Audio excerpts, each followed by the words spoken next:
আজকের ভিডিওতে আমরা দেখব ফ্রিকোয়েন্ট ইউরিনেশনের ট্রিটমেন্ট অর্থাৎ কি কারো কারো দেখবে প্রচুর বারবার বারবার পেচ্ছাপ হয়ে যায়, পেচ্ছাপ লেগে যায়, এই করলো আবার লেগে যাচ্ছে, দিনের বেলা কম হলেও রাতের বেলা বারবার উঠে উঠে পেচ্ছাপ করতে হচ্ছে, ঠিক আছে। বা কারো কারো এমনও হয় যে পেচ্ছাপ লেগে যায় কিন্তু ধরে রাখতে পারছে না, পেচ্ছাপ নিজে নিজে বেরিয়ে আসছে, ইউরিন নিজে নিজে বেরিয়ে আসছে, ইউরিনের কন্ট্রোল নেই। সেই সমস্তরই ট্রিটমেন্ট দেখব।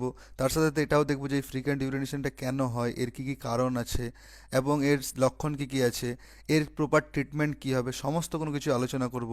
তাই আপনারা ভিডিওটা শেষ পর্যন্ত দেখুন। আপনারা দেখছেন বং ফার্মা, আমি ফার্মাসিস্ট ফিরোজ আলম। চলো শুরু করি। প্রথমে আমরা দেখব যে এই ফ্রিকোয়েন্ট ইউরিনেশন জিনিসটা কী। ফ্রিকোয়েন্সি অফ ইউরিনেশন হচ্ছে কথাটা কি, increase number of urine during day or night. মানে কি, আমরা স্বাভাবিকভাবে যে পরিমাণ ইউরিন করি অর্থাৎ পেচ্ছাপ করি তার থেকে বেশি যদি তার পরিমাণটা বেড়ে যায়, যদি আমরা 10 বার করি সেটা যদি বেড়ে 15 বার, 16 বার বা 17 বার এরকম হয়ে যায়, তো সেটাকেই ফ্রিকোয়েন্সি অফ ইউরিন বলে। পেশেন্ট পাসেস ইউরিন মোর ফ্রিকোয়েন্টলি দেন নর্মাল। মানে কি, আমরা নর্মালে যেটুকুটা পাস করি, ঠিক আছে, তার থেকে বেশি যখন ইউরিন হয়ে যাবে তখন সেটাই হচ্ছে ফ্রিকোয়েন্সি অফ ইউরিন। এটা একটা নর্মাল রেঞ্জ ধরা হয়, নর্মাল ইউরিন ফ্রিকোয়েন্সি। মানে কি, দিনের বেলা 5 থেকে 7 বার একটা নর্মাল লোক পেচ্ছাপ করে এবং রাতের বেলায় 0 থেকে 1 বার পেচ্ছাপ করে। এর বেশি যখন হয়ে যাবে এটা, বা এই নাম্বারটা যখন ইনক্রিজ হয়ে যাবে, তখনই সেটাকে বলে কি ফ্রিকোয়েন্সি অফ ইউরিন। এরপরে আমরা দেখব types of urine frequency. Urine frequency কত ধরনের হয়? ইউরিন ফ্রিকোয়েন্সি অ্যাকচুয়ালি 3 ধরনের হয়। একটা হচ্ছে কি ডে টাইম ফ্রিকোয়েন্সি, একটা হচ্ছে কি নকটুরিয়া, আর একটা হচ্ছে আর্জেন্সি। ডে টাইমটা কি, frequent urination mainly during day, মানে ডে টাইম মানে হচ্ছে যে বারবার পেচ্ছাপ হচ্ছে কিন্তু কি দিনের বেলায় হচ্ছে। নকটুরিয়াটা কি, waking up repeatedly at night to urine, মানে কি রাতের বেলা বারবার হচ্ছে, রাতের বেলা বারবার উঠতে হচ্ছে, সেটাকে বলে নকটুরিয়া।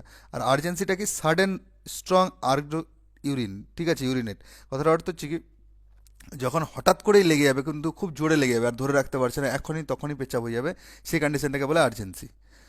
এরপরে হচ্ছে কি কমন কজেস দেখবো আমরা, কি কারণ আছে। প্রথমত কারণ যেটা হয় সেটা হচ্ছে কি ইউরিনারি ট্র্যাক ইনফেকশন, ইউটিআইয়ের জন্য হয়ে থাকে। ইউটিআইয়ের দুটো লক্ষণ হচ্ছে কি বার্নিং ডুরিং ইউরিনেশন, মানে কি পেচ্ছাপ করার সময় জ্বালা ফিল হবে, ঠিক আছে। আর fever and lower abdominal pain, জ্বর আসবে এবং যে লোয়ার অ্যাবডোমিন আছে, আমাদের পেট আছে, তলপেটটা, সেটা ব্যথা করবে। আরেক ধরনের হয় কি ডায়াবেটিস মেলিটাস, অর্থাৎ কি হাই ব্লাড সুগার, ঠিক আছে। যদি কারো সুগার হয়ে যায় তাহলে সেক্ষেত্রেও বারবার পেচ্ছাপ হওয়ার সম্ভাবনা থাকে। এখানে কি দেখতে পাবো আমরা, এক্সেস গ্লুকোজ ইন ইউরিন, পেচ্ছাপের মাধ্যমে প্রচুর গ্লুকোজ বেরিয়ে আসবে। আর কি পলিইউরিয়া, পলিইউরিয়া মানে হচ্ছে কি বারবার পেচ্ছাপ লাগা উইথ এক্সেসিভ থ্রাস্ট, মানে কি প্রচুর পরিমাণে পিপাসাও পাবে। এরপর একটা কারণ হয় সেটা হচ্ছে কি বেনিং প্রোস্টেটিক হাইপার প্যালেসিয়া, বিপিএইচ, ঠিক আছে। এখানে দেখা যায় কি সিন ইন ইনলার্লি মেলস, মানে কি বয়স্ক পুরুষদের ক্ষেত্রে দেখা গেছে। এবং উইক স্ট্রিম অ্যান্ড নকটুরিয়া, ঠিক আছে, এর ক্ষেত্রে উইক স্ট্রিম হয়ে যায় এবং নকটুরিয়া মানে কি রাতে বারবার পেচ্ছাপটা পায়। 4 নম্বর কারণটা হচ্ছে কি ওভার অ্যাক্টিভ ব্লাডার, ঠিক আছে, মানে frequency with the small urine volume, মানে পেচ্ছাপ তো পাচ্ছে বারবার কিন্তু ইউরিনের যে ভলিউমটা আছে, মানে ইউরিন যে মনে করি যে নর্মাল লোক 200 ml বা 300 ml করে পেচ্ছাপ করবে, সেই ভলিউমটা কমে যাচ্ছে, ঠিক আছে। আরেকটা হয় এনজাইটির কারণে, এনজাইটি বা স্ট্রেসের কারণে, এটাকে বলা হয় ফাংশনাল ব্লাডার ডিস্টারবেন্স। এরপরে আমরা দেখব অ্যাসোসিয়েটেড সিমটমস, যে সিমটম কী কী দেখা দেবে। সিমটমগুলো তো আমরা এখানে বলেই দিলাম, তবু এছাড়াও তার সাথে সাথে যে সিমটমগুলো দেখা দেয় সেটা হচ্ছে কি বার্নিং ডুরিং ইউরিনেশন, ইউরিন করার সময় প্রচুর জ্বালা করবে, ঠিক আছে। লোয়ার অ্যাবডোমিনাল পেন, ফিভার আসবে, ইনকমপ্লিট ব্লাডার এমটিং, মানে প্রপারভাবে ব্লাডারটা এমটি হবে না। আর ইনক্রিজ থার্স্ট, মানে কি পিপাসা বেশি পাবে, থার্স্ট মানে হচ্ছে পিপাসা, ঠিক আছে, তৃষ্ণার্ত। এরপরে আমরা দেখবো যে কী কী ইনভেস্টিগেশন করা যায়, অর্থাৎ কি কী কী আমরা টেস্ট করাতে পারি যদি কারো ফ্রিকোয়েন্ট ইউরিনেশন হয়। তো প্রথম যেটা হচ্ছে সেটা হচ্ছে ইউরিন রুটিন অ্যান্ড মাইক্রোস্কোপি, ঠিক আছে, ইউরিনের যে রুটিন চেক আপ বা মাইক্রোস্কোপ সেটা করাতে পারি। ইউরিন কালচার অ্যান্ড সেন্সিটিভিটি, ঠিক আছে। ব্লাড সুগার করাতে পারি, first blood sugar fasting, blood sugar post pandal মানে পিপি, এইচবিএ1সি। আলট্রাসাউন্ড কেইউবি, অর্থাৎ কি কিডনি ইউরেথ্রা ব্লাডারের আলট্রাসাউন্ড মানে ইউএসজি করাতে পারি। আর পিসিআই ইন এলডারলি মেলস, পিসিআই যে টেস্ট হয় সেটা কি এলডারলি মেলসের করাতে পারি। এইগুলোর মাধ্যমে বোঝা যাবে যে পেশেন্টের কী সমস্যা হয়েছে। এরপর হচ্ছে কি ট্রিটমেন্ট দেখবো আমরা। ট্রিটমেন্টটা আমাদের মানে দেখতে হবে, হ্যাঁ, মানে স্টেপ বাই স্টেপে। তবে treatment of increase urinary frequency সেটা কি হচ্ছে, প্রথমত আমাদের দেখতে হবে কি আইডেন্টিফাই দ্য কজ, কজ কী হচ্ছে, ইউটিআইয়ের জন্য হচ্ছে, ওভার অ্যাক্টিভ ব্লাডারের জন্য হচ্ছে, ডায়াবেটিসের জন্য হচ্ছে, সেক্ষেত্রে করতে হবে। Treatment should be cause specific, যে কারণ হচ্ছে তার জন্য। অ্যাভয়েড ব্লাইন্ড মেডিকেশন, নিজে থেকেই ব্লাইন্ড মেডিসিন নেওয়া বন্ধ করতে হবে, মানে অন্ধর মতো এটা মনে হয়েছে যে ইউটিআই হয়নি কিন্তু ইউটিআই মেডিসিন খেয়ে যাচ্ছি, ওভার অ্যাক্টিভ ব্লাডার হয়নি ওভার অ্যাক্টিভ মেডিসিন খেয়ে যাচ্ছি, সেটা নয়, ঠিক আছে। জেনারেল কিছু মেজার্স করতে হবে, মানে এডিকুয়েটেড হাইড্রেশন, শরীরের মধ্যে পর্যাপ্ত জল রাখতে হবে। অ্যাভয়েড টি, মানে টি, চা, কফি, ঠিক আছে, মানে চা কফি এবং অ্যালকোহল মানে মদ জাতীয় জিনিস অ্যাভয়েড করতে হবে। ঠিক আছে।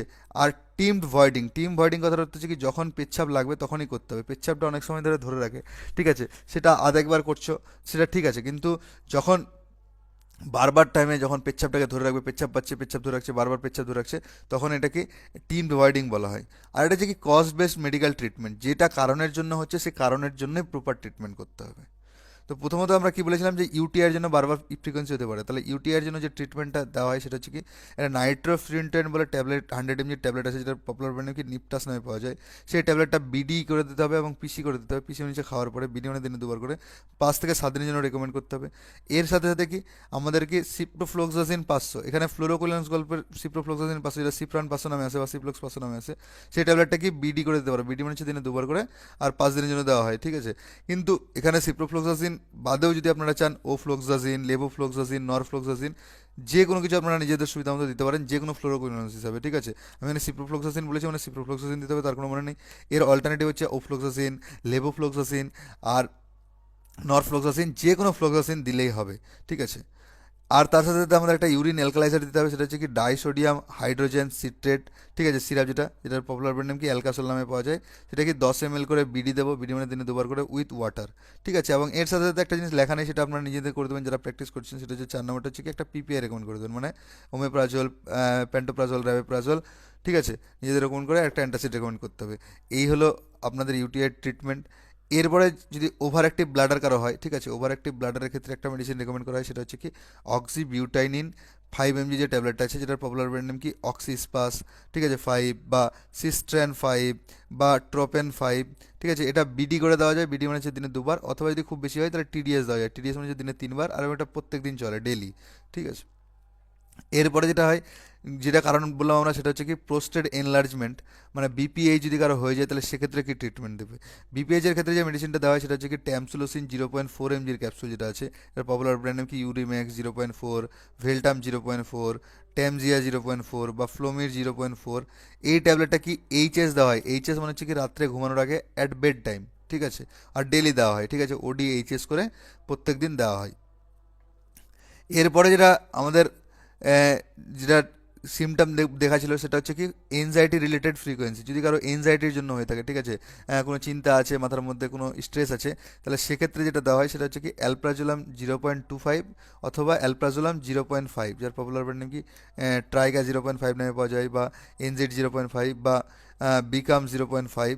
ঠিক আছে, এটাও কি এইচএস দেওয়া হয়, এইচএস অর্থাৎ কথার অর্থ হচ্ছে কি রাত্রেবেলা ঘুমানোর আগে ওটা দেওয়া হয়, এবং এটা শর্ট টার্মে দেওয়া হয়। ঠিক আছে, শর্ট টার্মে পেশেন্টের কতটা নিড, শর্ট টার্মের জন্য যে হচ্ছে এগুলো হচ্ছে হ্যাবিট ফর্মিং ড্রাগ। ঠিক আছে, মানে এগুলো অ্যাকচুয়ালি অ্যান্টি অ্যানজাইটাল ড্রাগ, তো এগুলো লং ফর্মে চলে না, একদম সিমিলারলি বলে চলে, এবং অবশ্যই ডক্টরের প্রভিশনেই চলে।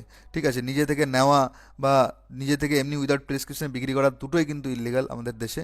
তো সেহেতু কি অবশ্যই যে এই মেডিসিনটা যদি খুব কাউকে রেকমেন্ডও করতে হয়, তাহলে অবশ্যই ডক্টরের পরামর্শ নিয়ে কতটা পরিমাণ লাগছে সেই হিসাবেই ডক্টরের প্রেসক্রিপশন রেখে তখনই এটা রেকমেন্ড করা হয়। এরপরে কিছু লাইফস্টাইল মডিফিকেশন করতে হবে আমাদের। লাইফস্টাইল মডিফিকেশন বলতে কি, reduce fluid intake before sleep, ঘুমানোর আগে জল কম করে খেতে হবে। ব্ল্যাডার ট্রেনিং এক্সারসাইজ, ব্ল্যাডারে যে ট্রেনিং এক্সারসাইজগুলো হয় সেগুলো করতে হবে। পেলভিক ফ্লোর এক্সারসাইজ, পেলভিকের যে ফ্লোর এক্সারসাইজটা হয় সেটাও করতে হবে। এই ছিল তোমাদের এই ফ্রিকোয়েন্ট ইউরিনেশন সম্পর্কে একটা সংক্ষিপ্ত আলোচনা। ঠিক আছে, আমি বারবার বলে থাকি যে আমার এই ভিডিওগুলো শুধুমাত্র ইনফরমেশন এবং নলেজ পারপাসের জন্য, মেডিকেল লোকদের জন্য, মেডিকেল ফিল্ডের লোকদের জন্য। ঠিক আছে, আমার এই ভিডিও দেখে কেউ কখনো মোটিভেট হয়ে সেলফ মেডিকেশন করতে যাবেন না, সেলফ মেডিকেশন অর্থাৎ নিজে থেকে মেডিসিন নিতে যাবেন না, সর্বদাই ডাক্তার এবং ফার্মাসিস্টের পরামর্শতেই ওষুধ নেবেন। এবং আমি এই আমার সাথে যদি কন্ট্যাক্ট করতে চান, অনেকেই আমার সাথে কন্ট্যাক্ট করতে চাই, তাহলে আমার এই যে হোয়াটসঅ্যাপ নাম্বার দেওয়া আছে, এই হোয়াটসঅ্যাপ নাম্বারে টেক্সট করতে পারেন, কল করবেন না, কলে আমাকে পাবেন না, শুধুমাত্র হোয়াটসঅ্যাপ করে রাখবেন, আমি ঠিক আপনার সময় মতো রিপ্লাই দিয়ে দিব। আমি যে পিডিএফগুলো পড়াই সেই পিডিএফগুলো অনেকে নিতে চাই, তাহলে ওই পিডিএফগুলো নেওয়ার জন্য আপনি আমাকে এই হোয়াটসঅ্যাপে টেক্সট করতে পারেন। ঠিক আছে, তবে অবশ্যই পেড ভার্সনে, মানে আপনাকে টাকা পেমেন্ট করে এই পিডিএফগুলো নিতে হবে। এছাড়াও আমাদের অনলাইনে ক্লাসে যদি জয়েন করতে চান কেউ, আমি এই জিনিসগুলো আরও ভালোভাবে পড়াই। ঠিক আছে, যদি কেউ আমার যদি অনলাইন ক্লাস জয়েন করতে চান, তাহলে সেক্ষেত্রে আপনি আমাকে এই হোয়াটসঅ্যাপ নাম্বারে টেক্সট করতে পারেন, বা যে কোনো যদি সমস্যা আপনার মনে হয় যে না আমার সাথে যোগাযোগ করবেন, তাহলে এটাই আমার হোয়াটসঅ্যাপ নাম্বার পার্মানেন্টলি। ঠিক আছে, তাহলে সেক্ষেত্রে আপনি আমাকে হোয়াটসঅ্যাপ করতে পারেন। এবং যদি আপনার ভিডিওটা ভালো লেগে থাকে তাহলে অবশ্যই আপনি আমাকে একটা লাইক করে দিতে পারেন। ঠিক আছে, ভিডিওটাতে লাইক করতে পারেন। যদি আপনার কিছু মতামত থাকে, আমি কিছু ছেড়ে থাকি, যদি আপনার জানার ইচ্ছা থাকে, তাহলে অবশ্যই কমেন্টের মাধ্যমে জানাবেন। এবং ভিডিওটা যদি কারো প্রয়োজন মনে হয় তাহলে তা অবশ্যই তার সাথে শেয়ার করবেন। এবং আপনি যদি আগামী দিনে এমন মেডিকেল রিলেটেড ভিডিও পেতে চান তাহলে অবশ্যই চ্যানেলটাকে সাবস্ক্রাইব করে রাখবেন। ভিডিওটা শেষ পর্যন্ত দেখার জন্য আপনাকে অসংখ্য অসংখ্য ধন্যবাদ। Thank you so much.